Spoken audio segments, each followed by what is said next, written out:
Hello, I'm Dan Staus, advisor here at Flagstone Financial Management. If you're unfamiliar with who we are at Flagstone, we're a fee-only comprehensive financial planning firm. And one of the top values that we have at our firm is education. Just as a professor has office hours outside of regular lectures to help their students understand different concepts, we have office hours to help our clients and potential clients or business connections understand some of the concepts that we talk about.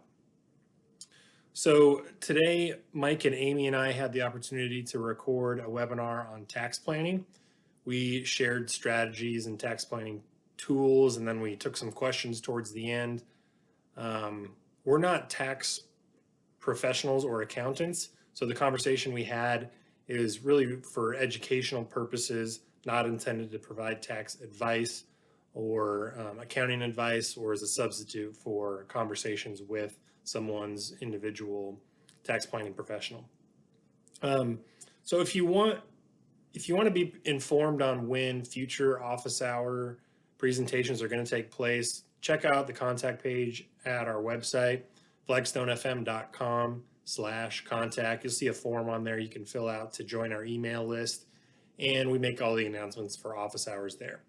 So again, thanks for tuning in to watch. I'll send you off to the recording. It starts a few minutes after we started because we didn't hit record in time, so it'll look a little abrupt, but with that, I'll let you take a look. Thanks for watching. Gains rates, when in reality, there are situations where your income may be in the 10 or 12% bracket. That might be your marginal rate, and therefore you might qualify for a 0% capital gains rate on federal income taxes.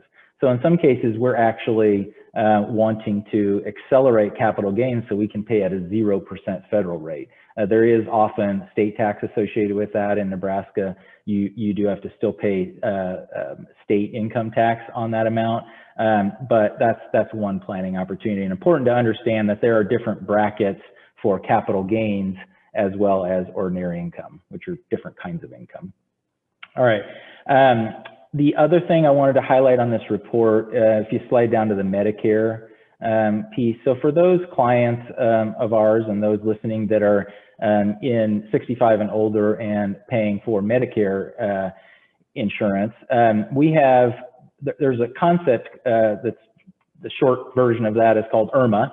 And I have to always look up Medicare income-related monthly adjustment amount is what IRMAA actually stands for. But basically, if you make over a certain amount, which is if you make over $174,000 in 2018, I should highlight that this is a 2018 tax report, then you have to pay a little bit extra in your Medicare premiums.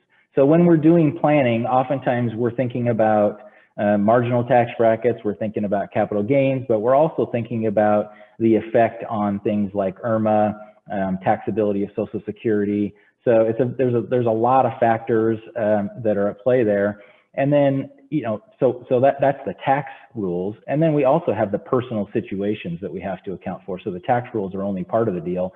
The other piece is what kind of situation is our client in? What kind of income do they have? How old are they? What is their future income? All those different factors that come into play to our tax planning.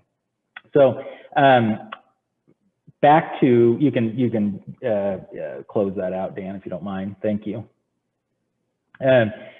Important thing to understand about the tax laws in the future, those lower marginal tax rates that are in place, if Congress doesn't do anything, if they don't change anything, those tax rates will actually go up in 2026 when that 2017 Tax and Jobs Act sunsets. So they had to put that provision in there for budgeting purposes that it would sunset. And so those automatically are going to go up in the future. So regardless of what happens politically, if nothing is done, which tends to be the default in Washington, if nothing is done, we know tax rates will likely go up in 2026.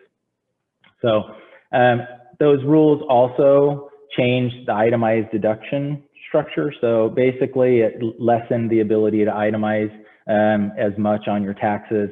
So more of our clients and more taxpayers throughout the United States are paying more pardon me, are using the standard deduction more than they're using itemized deductions, because their itemized deductions don't get to be enough. And so that creates some kind of planning opportunities. So hopefully that was an opportunity to kind of set the stage about some basic tax rules that we tend to be thinking about today that help us plan for the future. The next thing that I wanted to touch on briefly is sort of the political climate, because that's something that we get asked a lot. Our clients are asking those questions a lot. Our tax rate's going to go way up. Are we going to pay 60-some% because they heard, I think there was a rapper in New York that came on CNBC and was talking about how he didn't want to pay 60-some% in all of his income. So that seems to be a question that we get a lot. So the lay of the land right now is that we know, or at least we have a high degree of certainty, that we'll have a Democrat-controlled presidency. We'll have a Democrat-controlled House, and we have a runoff election in January in Georgia for 2 Senate seats.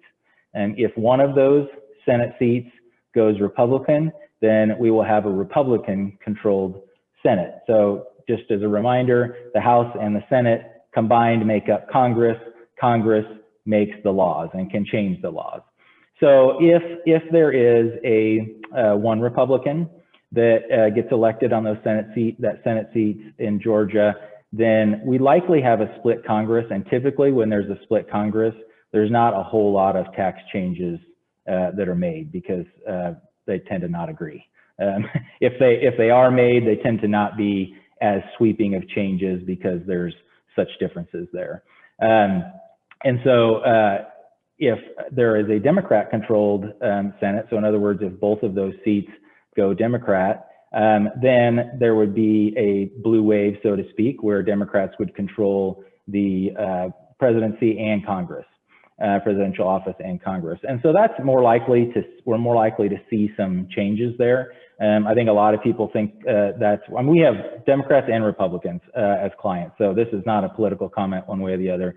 But I think there are people that are worried about change, and they worry if there's a Democrat-controlled presidency and Congress that we're going to have all the changes that maybe were brought up and in the presidential debates and in the whole process leading up to the election.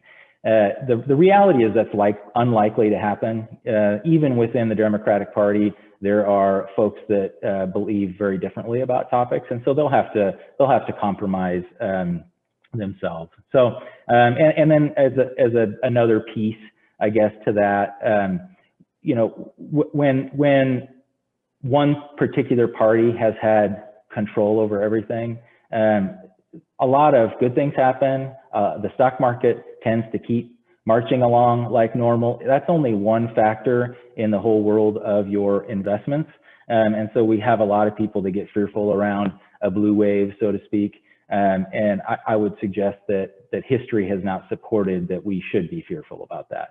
There might be some change, sure, but it's also, you know, not the end of the world by any means. So anyway, that is the political climate. And now I wanted to talk just briefly about some of the planning opportunities that we see as a result of, number one, where taxes are right now. Number two, the fact that taxes at some point in 2026 are likely to sunset and get higher, or we're closer to a blue wave than anything else. So if there is an increase in taxes as a result of you know, Democrats having control, and you know, regardless of political party, we're spending a lot of money on this pandemic, and so we're going to have to pay off that debt at some point, or at least there's that argument that might happen. So we believe that taxes are lower today than they will be in the future. And so, you know, typically when you do tax planning, you're thinking about deferring income tax. That's been sort of the game since I've been in the investment business for 20 years. It's, hey, we're going to defer taxes, push it off so that we can earn more on our principal and not have to have that be reduced by taxes. Lately, we've really spent a lot more time thinking about how do we accelerate income? So are there ways that we can, for example, manage to harvest gains on capital gains so that we pay tax either at 0 or 15% rate? Are there opportunities where we can actually take money out of an IRA and use it for life, or convert it to a Roth IRA to increase income, pay tax at a lower rate, and maybe fill up some of those lower brackets? There's also, you can, make Roth 401k contributions or Roth IRA contributions instead of tax favored contributions. A lot of different techniques available to accelerate income to try to manage and take advantage of these lower income rates. And then there's also, I talked a little bit about the itemized deduction side of things. And so there's a lot relating to charities and how we can make some contributions of appreciated stock. The client doesn't have to pay the capital gains associated with that, and they can make a donation to a donor advised fund that allows them effectively to take a big itemized deduction in 1 year. Concept is called stacking. Take a big itemized deduction in 1 year and then maybe take the standard deduction in future years. So I'm throwing a lot at you. I'm hoping that we can now step into a couple different scenarios where we have actually helped existing clients with some tax planning opportunities. And maybe that will put some context around some of these rules that we're talking about. So I have a couple, but Dan, I know you've kind of created a couple scenarios, or not created, really just protecting the names of our clients, but talking about their situation and how we were able to do some tax planning work for those folks. Yeah, I won't get into like extreme detail here, but I thought I'd mention a couple of like actual real life examples. Before I do, I should mention, we talked about the kind of tax disclosure that we're not accountants. Some of this kind of bleeds into investments too. I just want to make sure to say this is all for just educational purposes. We're an SEC registered investment advisor. Talk to any investment professional before doing anything as a result of what you hear. And last but not least, past performance is not indicative of future results. Okay, so let's get into some actual client cases here. So one client, actually numerous clients were affected by COVID. We have a lot of self-employed individuals. And so I just wanted to give an example of a client we work with who did some tax planning as a result of COVID. So she's a professional seamstress. She did a lot of wedding, and a lot of her revenue was made up of wedding and prom business and homecoming. And so those events just weren't happening as much in 2020. So she had a pretty significant drop in revenue for tax year 2020. So, Mike was talking about accelerating income. Well, in her situation, she had both a Roth IRA and a traditional IRA. And so with her tax bracket being lower than normal this year, it was a good year to do some Roth conversions. Basically, that means transfer some money from a traditional IRA to a Roth IRA. You pay tax on that transaction, but then the dollars get in a Roth IRA account where they can grow tax-free until you take them out.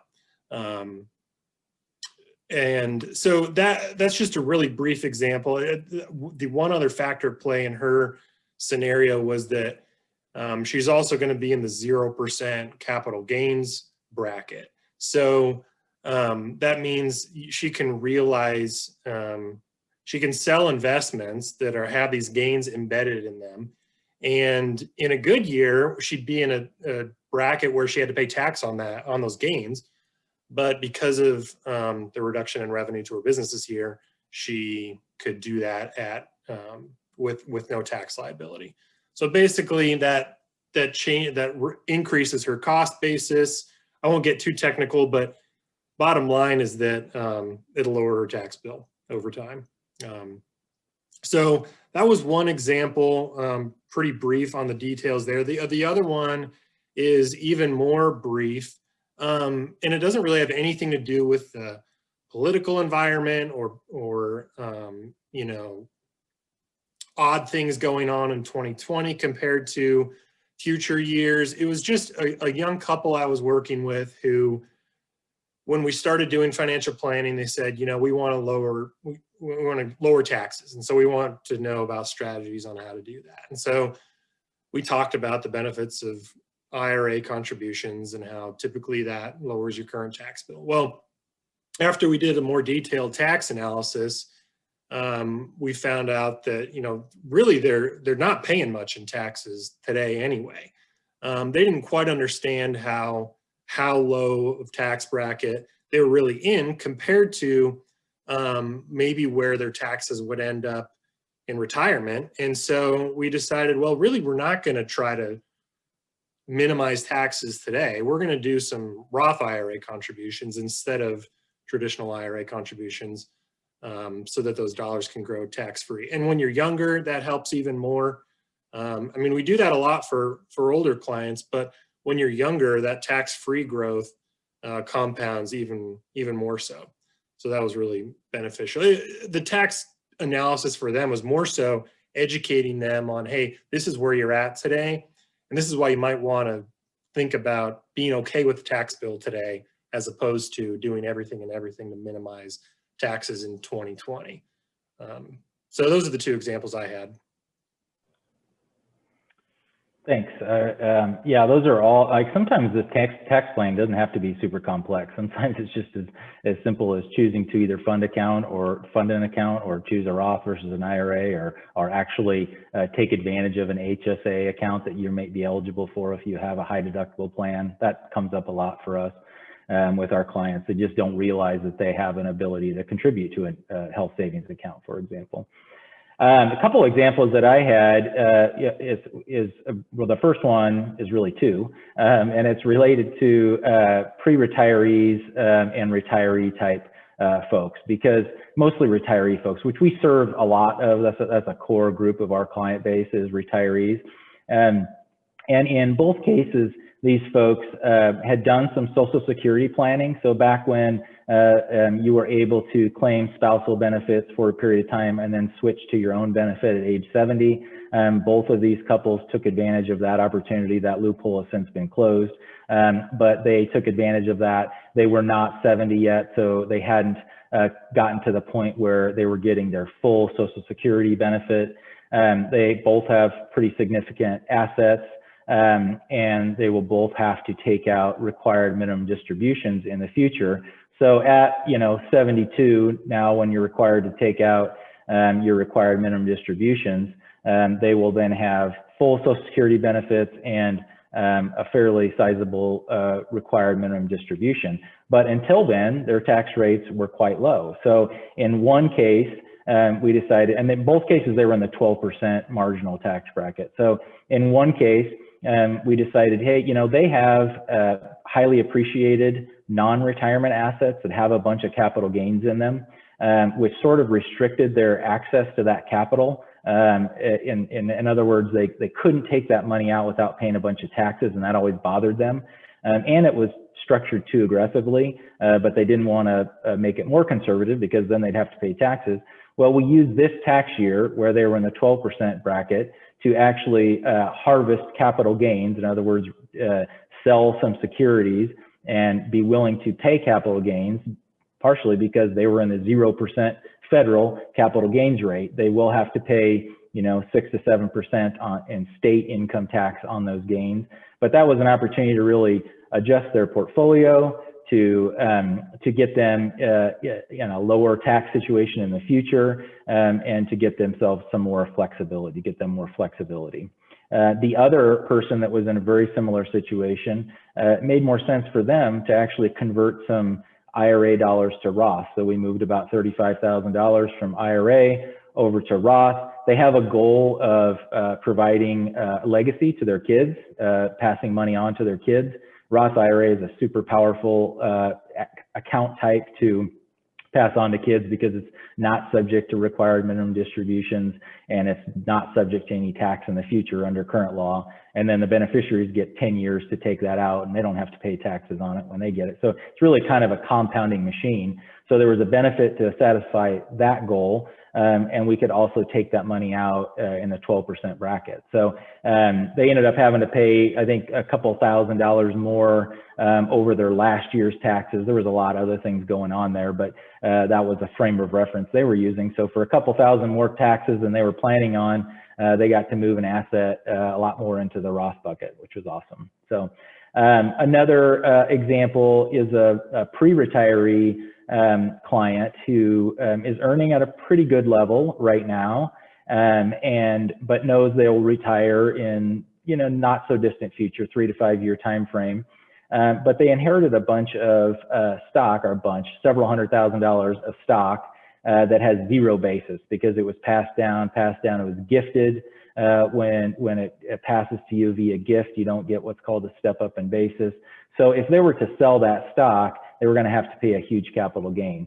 So in order to take advantage of that stacking concept with itemized deductions that we talked about, we decided to establish a donor advised fund at the local community foundation, donate that zero basis stock. So they ended up donating like $60,000 of stock. They get a current year charitable deduction of $60,000. And then there's $60,000 sitting in that donor advised fund that they get to use to spend on their charitable giving in the future. It may last them 5 years or 10 years, but they're basically pre-funding their charity at a time when, right now they have cash flow, but in the future, they'll still have cash flow because they have assets, but they won't have as much because they won't be earning income due to retirement. So anyway, it was kind of a win-win for them. They're in a situation where we actually may do that for a couple more years, depending on what their income is like and how much charity they want to fund. But it can create sort of like a little private foundation where you have this bucket of money to dole out to the charities of your choice. So it's again, based on their goal and what they wanted to accomplish, it made a ton of sense, and their situation made a ton of sense. So those are a few of the examples I had. Amy, I don't know if we've gotten any questions that we want to turn to at this point. Yeah, we do have some questions, and anyone is welcome to send additional questions. They're open, so feel free. But the first question that I'll ask is, do you prepare tax returns? No, we don't.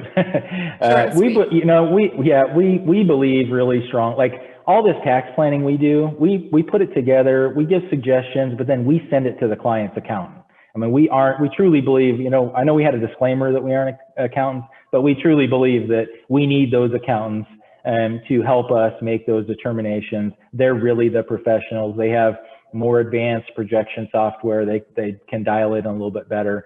So we rely on those accountants to do that tax work. All right. A viewer asked, how do 529 plan contributions play into the year-end tax planning discussion? Dan, you want to take that one? Yeah, sure.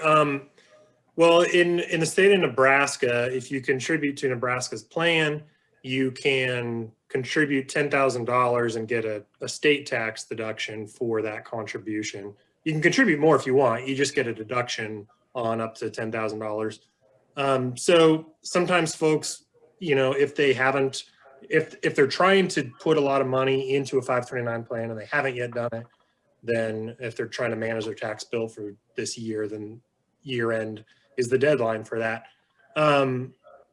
State tax laws vary. So I just talked about the Nebraska and the NEST plan. So you'd want to check to see what your state tax rules are if what I talked about doesn't apply to you. But that's one way. And one thing that we do talk about to some clients when they don't realize it is, let's say they have enough money to pay their tuition with cash. And so that's what they plan on doing. Well, you can actually put money into the 529 plan first, get the tax deduction, state tax deduction for doing that, and then take it out of the account to pay the tuition. Some people don't realize it doesn't have to be a long-term savings vehicle. You can just use it kind of as a pass-through account. It's not really what it's designed for, but it is a possibility.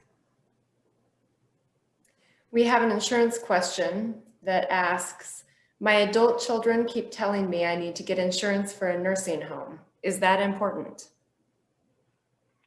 I think it, like most things, it depends, but generally speaking, I think the long-term care cost is one of the few things that's really hard to plan for outside of some sort of insurance or self-funding it, which means basically accumulating enough assets that the anticipated cost of long-term care is not going to, make you run out of money.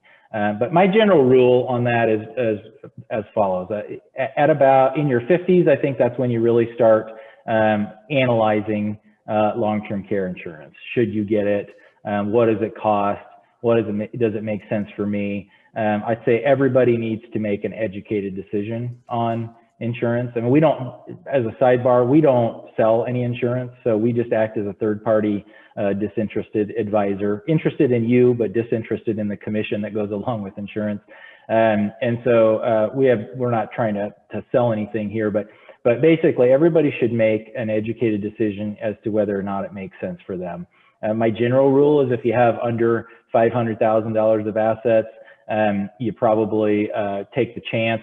And if you have to spend down your assets and have Medicare assist you, then, or Medicaid, sorry, assist you, then that just might be the best planning thing, because long-term care insurance is pretty expensive. Generally speaking, if you have over about 2.5 million or so, give or take, depending on your spending, depending on a lot of things, oftentimes you can self-insure. In other words, you don't necessarily have to pay for the insurance. Because you have enough assets that should be able to help cover an average type stay in a nursing home. But it really depends on where you're located, how much you spend, what your situation is altogether. And so we utilize our financial planning software to help us see what would the effects of having long-term care insurance versus not, and trying to project those things out with a little more detail.